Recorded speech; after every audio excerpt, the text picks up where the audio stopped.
اسلامی 4 سوالات اور جوابات۔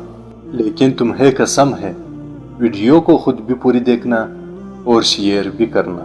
سوال: رسول اللہ صلی اللہ علیہ وآلہ وسلم کی کنیت ابو ابراہیم کس نے رکھی؟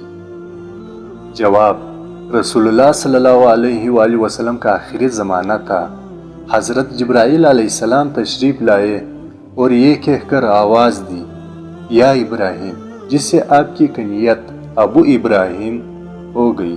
سوال نمبر 2، رسول اللہ صلی اللہ علیہ وآلہ وسلم کے منڈہوں کے درمیان میں مہر نبوت لگانے والے کون ہے اور مہر نبوت پر کیا لکھا ہوا تھا؟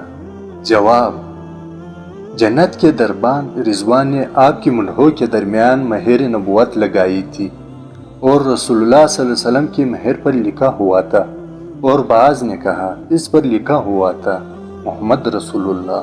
سوال نمبر 3، جنت میں رسول اللہ صلی اللہ علیہ وآلہ وسلم کی شادی دنیا کی کن کن عورتوں سے ہوگی؟ جواب: مریم بنت عمران، نمبر 2 آسیہ فرعون کی بیوی، نمبر 3 کلثوم حضرت موسیٰ علیہ السلام کی وہ بہن جس نے فرعون کو موسیٰ علیہ السلام کے لیے دودھ پلانے والیوں کی طرف رہنمائی کی تھی۔ سوال نمبر 4، رسول اللہ صلی اللہ علیہ وآلہ وسلم کے وصال کے بعد مہر نبوت باقی رہی تھی یا نہیں؟ جواب: حضرت اسماء رضی اللہ تعالیٰ عنہا فرماتی ہے کہ آپ کے وصال کے بعد مہر نبوت ختم ہو گئی تھی، اسی وجہ سے مجھ کو یقین ہو گیا تھا کہ آپ وصال فرما گئے۔